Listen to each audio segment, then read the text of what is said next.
It just occurred to me that I haven't shown you guys how to make a perfect creme brulee. Most people believe this is traditionally a French dessert, but it actually came from Cambridge. A fun fact about me, I actually used to work alongside Cambridge University back when I worked full-time in IT. Enough about me, let's get to cooking. First, we're gonna get 360 milliliters of heavy cream and put it into a pan, along with about 1.5 teaspoons to 2 teaspoons of vanilla extract. I usually get vanilla pods, but they just keep upping the price of them, and I find extract to be quite a good alternative. Just try to avoid imitation vanilla. Give that a light whisk and bring your pot to medium-high heat. We're gonna bring this just up to a boil, stirring frequently so that way it doesn't burn, but not a lot so that you don't incorporate too much air. Gently whisk it, don't force it. Just go slow when you're whisking and you should be fine. Fill a separate pot with a couple inches of water and we're gonna bring that up to a boil. And finally, preheat your oven to 350 degrees. Now in a fresh bowl, add in 1/4 cup of sugar and just a couple pinches of salt. And finally, 4 egg yolks. Whisk this until it's smooth and homogeneous, being careful not to incorporate too much air into the eggs. And that's about 30 seconds of aggressive whisking. When your heavy cream starts to steam like this, it's gonna start boiling soon, so keep an eye out. At this stage, I would continue to stir frequently, but slowly,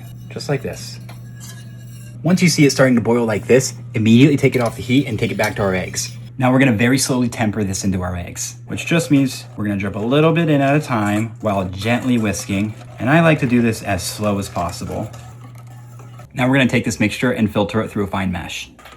Now get yourself 2 big ramekins in a 9x13 pan. And we're gonna slowly pour in half of this mixture into each of these ramekins. If you have any air bubbles like I do, just take a torch and go over them real quick. And it goes from bubbly to smooth. Next, you're going to grab your boiling water and we're gonna fill the 9x13 about halfway up our ramekins. Be very careful because of course, this was just boiling. You can hurt yourself. I like to go over the edge of my counter like this and just tilt it in, making sure my feet would not be under the water if it were to be spilt. Being very careful, we're gonna put this in the oven on our very bottom rack and we're gonna cook it for about 30 to 35 minutes or just until these are set. Now we're gonna bring the temperature from 350 down to 300. Once our creme brulees are set, we're gonna carefully take them out of the water and put them onto a wire rack. You can tell it's set when you give it a tap and it moves slightly but stays stiff. It should look kind of like gelatin or jelly.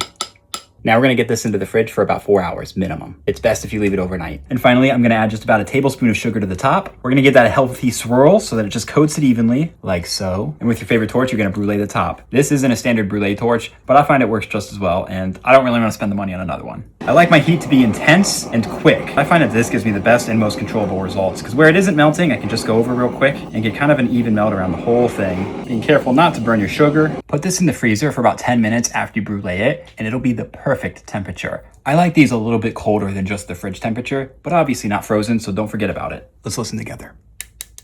And that is how you get a perfect creme brulee every single time. Look at that texture.